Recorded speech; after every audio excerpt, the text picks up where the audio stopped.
Travel along, Catholic pilgrims, as we learn from St. Augustine, Doctor of the Church, while we read his book, Confessions.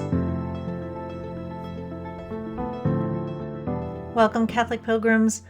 St. Augustine has been kind to you for the past few days in giving shorter readings. And St. Augustine is still working out his new, correct understanding of evil, so we will hear more about that today. We are reading from Book 7, Chapter 16 on page 150. From my own experience, I knew that there was nothing strange in the fact that a man who finds bread agreeable to the taste when he is well finds it hard to eat when he is sick, and that light is hateful to sore eyes, although we welcome it when our sight is hale and clear. In the same way, the wicked find your justice disagreeable, just as they find vipers and worms unpleasant. Yet these animals were created good by you. They were created to suit the lower order of your creation.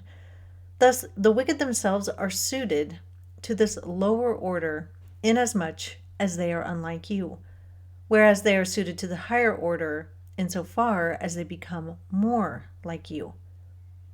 And when I asked myself what wickedness was, I saw that it was not a substance, but perversion of the will, when it turns aside from you, O God, who are the supreme substance, and veers towards things of the lowest order, being bowed alive, and becoming inflated with desire for things outside itself. I went and looked up two things that I find unpleasant. Things that suit the lower order of creation. I don't like mosquitoes, and I don't like ticks. I'd say spiders, but I know that they serve a good purpose, and I still find them wildly distasteful. Bugs. Basically, I don't like bugs.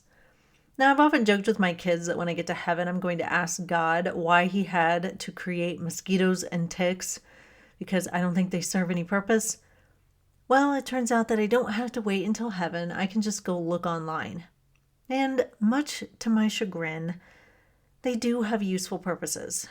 Mosquitoes are a food source, and they help pollinate, and their larvae also help clean water from different types of bacteria and stuff.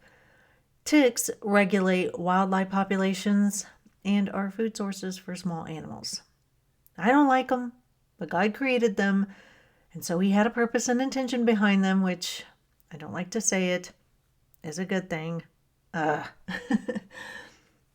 I don't like them because they kind of creep me out, but they also do cause disease. But to say that God created them just to wreak havoc is not true. He didn't create them to be evil or to have zero purpose other than to be utterly destructive and to be pests. They just do what they do. For humans, though, when we do things that are not good, it is a perversion of the will. St. Augustine says, quote, "Thus the wicked themselves are suited to this lower order inasmuch as they are unlike you, whereas they are suited to a higher order insofar as they become more like you." Unquote. Humans are of a higher order, and we are of a higher order because of our rational minds, our free will, and our intellect. Humans are also created in the image and likeness of God, and that's why we are of a higher order. Mosquitoes and ticks and spiders and bugs, they are of a lower order because they are not made in the image and likeness of God. They just are part of creation. But with this higher order comes responsibilities. We have to use our free will for good, and the more that we use it for good, the more Christ-like we become. When we turn away from God and do evil things, we are lowering ourselves because we are not looking like God. We are not living up to what God created us to be. The good news is, while we draw breath, we can turn our lives around and choose to stop doing evil and choose to do the good with God's grace. We will pause here for today, Catholic pilgrims. I'll see you soon, and until then, live the faith boldly and travel well.